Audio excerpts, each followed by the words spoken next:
What happens when something bad happens in your life? Do you fall apart? Do we blame God? We're so frustrated we don't know what to do. Join us today as we learn how we can dance in the rain, and we're going to learn that from the life of Joseph.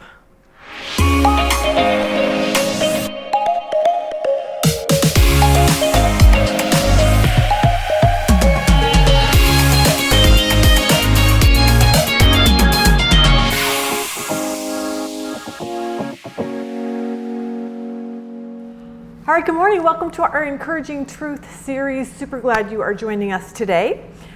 Today, our Encouraging Truth is number 80, if you can believe that. And here it is. You can dance in the rain.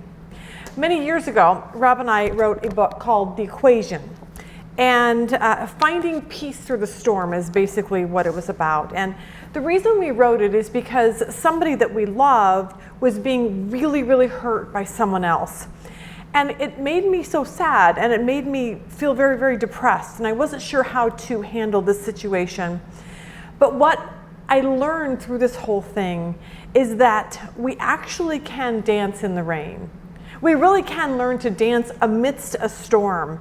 And the reason we know we can do that is because we have a relationship with God. And we have a relationship with the God who controls everything. And when I began to add Him into the equation of this problem, everything changed for me. So let's start here. We live in Phoenix, Arizona. Of course, we know it doesn't rain very much here. Nobody really knows what to do when it does rain, okay, because water starts pouring out of the sky and people don't know how to drive, so there's lots of car accidents and things like that. And people are just so caught off guard because we're not used to driving in the rain. But just like suddenly a rainstorm comes up and no one really knows what to do, the same happens with us in life. Like storms roll in, life storms, things that happen to you and I. And here's what we need to remember. Life is filled with storms. And for us, we know it's not, of course, rain or snow or sleet or hurricanes or tornadoes or whatever, but it's something that can strike just as fast. It's like you wake up in the morning and you're doing just what you normally do, and then something happens that absolutely rocks your world. For some people, it's the husband who walks in and says, "I don't love you anymore, and I want a divorce." That's a big storm. Others, it's the loss of a loved one. You get a phone call and you realize someone that you loved just died. How about the addiction that you just can't seem to deal with, or a physical illness, or this sudden loss of job? Maybe it's your 15-year-old daughter who comes home and says, "Hey, guess what? I'm pregnant."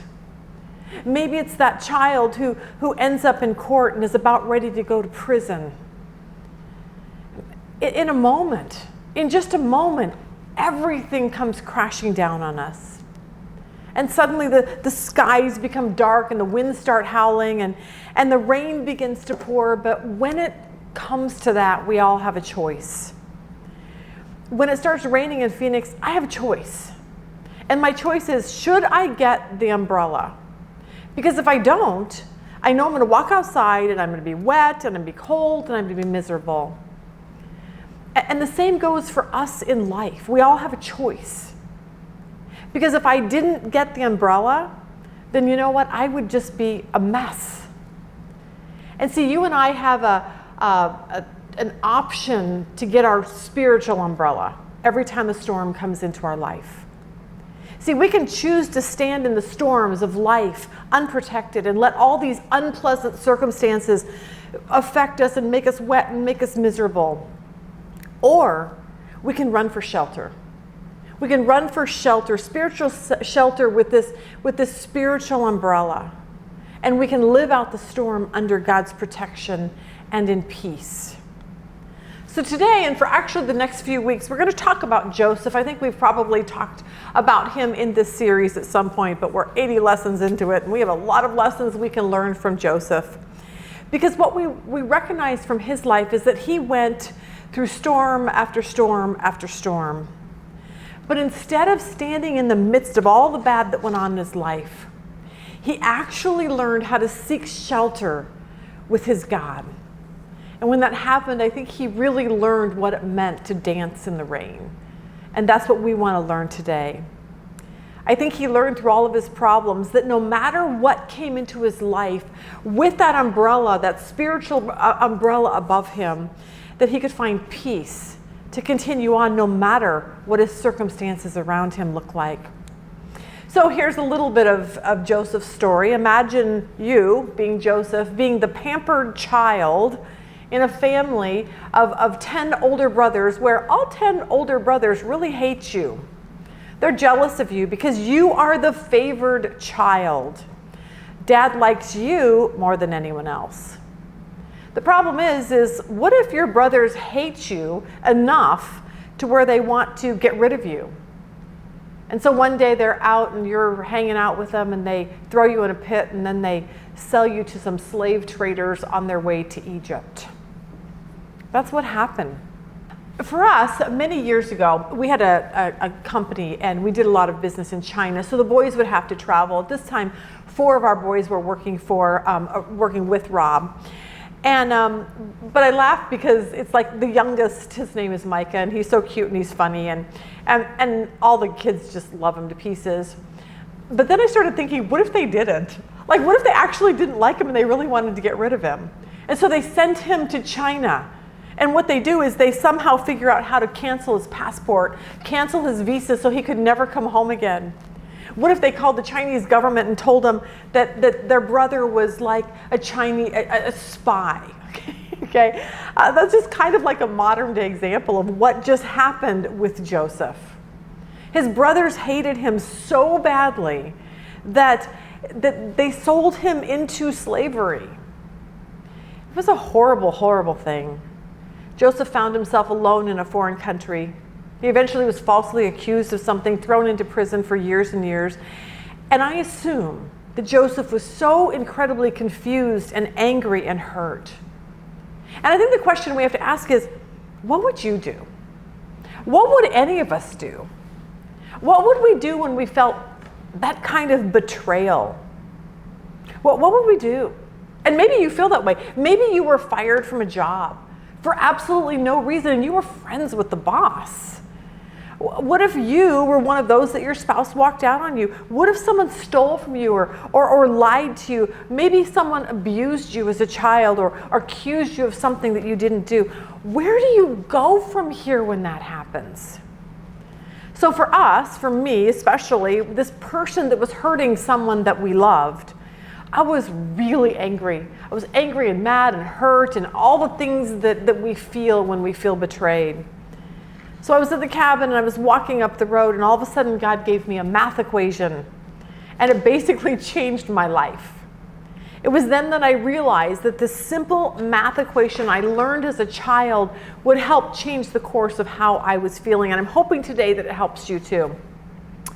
When we first learn math in school, the first thing we learn is this: 1 + 1 = 2, and 1 + 1 + 1 = 3. But it was that last equation that made life bearable for me. And this is how it looked. The 1 + 1 was this: me plus my problem. If I just went me plus my problem, it was going to equal this: bitterness, anger, and frustration. I got that. That's how I was feeling. But then I changed the equation. And I went 1 + 1 + 1. And here's what I did. I added God into the equation. Here's how it looked. Me plus my problem plus God suddenly equaled peace. Because I had peace believing that God knows exactly what he's doing. Somehow when I gave this problem a different equation, it changed my feelings. And now instead of being sad and disappointed and angry and all those things, I became hopeful and peaceful, knowing that with God in the equation, there was a purpose behind all of the things that were happening with this person that was hurting this person that we loved. Now at the time, it didn't make any sense. I couldn't make any sense of it at all. I couldn't even see the whole picture. But there's something about it renewed my heart when I put God in the equation. And that's what helped me begin to dance in the rain. Because here's what I realized. Without adding God into the equation, I would be a different person today. I would be bitter. at this other person. I would be unforgiving. I would be angry. I would be spiteful. I would want revenge. I would want retaliation. But when I added God into the equation, the answer I came up with was actually peace. Peace, because I could suddenly see his hand in everything, good, bad. I didn't know, but I trusted him, that he knew what he was doing. I had to learn and believe that God had a purpose behind it all. So how do we get there? And I think the answer is found in the one place where we always have to go, which is, of course, we know, the Bible. Because the Bible is actually God's word to us. It's his manual for life for us, to help us live through this life with all the complications and the heartaches and the storms and all the things that happen in our life. And a lot of times we learn about God by learning about the people in the Bible, like we learn about Joseph today. And it's in the Bible where we actually find Joseph. And he went through more hopeless situations and despair than most of us will ever know. And yet he lived his life doing one thing. Joseph added God into his equation. And because he did that, he was able to live a life with a completely different perspective than most people around him. And for us, thousands of years later, Joseph is the perfect example to us of someone we should follow how he reacted. Because he refused to let his negative circumstances destroy his life or his peace. He always added God in the equation, always knowing, all right, God, I have to believe you have a purpose in this pain. So Joseph's story actually begins all the way back with his mom, Rachel, and his dad, Jacob. Rachel was the love of Jacob's life, but she couldn't get pregnant. She couldn't have any kids. And in that culture, that was a really, really bad thing for a woman. Rachel's sister Leah was also married to Rachel's husband Jacob, not because of any reason except his father-in-law lied to him and deceived him into it. So it wasn't because Jacob wanted another wife. It was just something that happened to him. The problem was Leah was like a baby-making machine, and she kept pumping out all the babies while Rachel, the love of his life, was barren. But here's what we see in hindsight. God withheld a child from Jacob and Rachel because he knew the future. He knew that many, many years later, Israel would be in trouble. And her son Joseph, who wasn't even born yet, because remember, she couldn't have any kids, God was going to use him to save the day. But because Rachel had no idea how to put God in the equation of not being able to have kids, what she did was she was miserable. And she always focused on today without having regards for the future. And the question for us is this: are we so focused on the bad that's happening to us today that we can't look beyond that and say, you know what, I believe God has a future, something good that's going to come out of this? We see this here in this picture. This is kind of like life. This was Rachel's life. It was like the umbrella down there. It was like a bad storm day. That was when she was single. And then she got engaged. That was, when it was sunny. And then when she went back down, it was bad because her dad deceived, and she was like Cinderella in the palace, and she couldn't get out while her dad was deceiving her husband into marrying her sister. And then you have going up the sunshine again, where she finally gets to marry the love of her life. And then the sad part with the storms is that, her sister had all the babies, and then finally she gets pregnant, and we see this up, down, storm, sunshine. And we realize that that's just like us. That's just like our lives. So the question we want to ask is, how do we want to live? Do we want to live a life miserable when things go wrong, or do we want to live a life happy and peaceful? Do we want to live a life that's content regardless of how things go in our life, good or bad? Because I always I wonder how Rachel's life would have been. I think it would have been different if she had added God into her frustrating equation. Think of the turmoil her life produced, all because she forgot to say this: God, I don't like this. I don't think this is fair. My sister gets all the babies. I'm left with heartache. And yet, God, here's what I want to know. I have to believe that you are in this equation. So God, what I'm going to do is trust you. I'm going to trust that you have a plan beyond anything I can see at the moment. See, she didn't do that. And the problem is she lived for the moment. She lived for what was right in front of her, what she could see, without a thought that God was actually doing something so amazing in the future. But as we look back, we can see what she never saw. We could see in Joseph's life, in hindsight, that God really did have a plan for him, just as he has for you and for me today. I want you to take the time and stop to think about what's in your life that is stressing you out so much. Maybe it's financial problems or wanting a baby like Rachel and not being able to get one. Maybe you have wayward children or grandchildren that you're worried about. Maybe you're sick. Maybe you're fearful of future. Maybe you have marital problems. Maybe you're single and you want to be married. Maybe you have tons of work issues. Whatever you're struggling with today, I want you to take a look at your issues through the life and the story of Joseph. And what we see is this. Joseph's life had God's hand on it even before his dad fell in love with his mom. Even before Rachel and Jacob ever met or got married, God had a plan for this unborn child, Joseph. And she didn't see it. But I want us to look at our problems differently and see that God is doing something. There is a purpose to financial problems. There's a purpose to barrenness. There's a purpose to singleness. There's a purpose to heartaches or your husband walking out. There's always an intention on the part of God when you are a follower of Jesus. Please don't let the problems of life cloud the picture, because God really does know what he's doing. I was thinking back when we had 5 kids. Micah was our youngest. He was 8 at the time. They were all in school. Rob and I worked together at the office, and I just got done telling Rob, I'm so happy with our life. It's finally easy. Like, the kids are in school, we're in a routine, everything's good, like life is good. And 2 weeks later, I found out I was pregnant with Cheyenne. She would be our 6th, a baby. My youngest was 8. And honestly, I should have been a lot happier, but I cried. And my mom took me to go baby crib shopping because she thought that would get me excited. And I was devastated. I could not imagine starting all over again.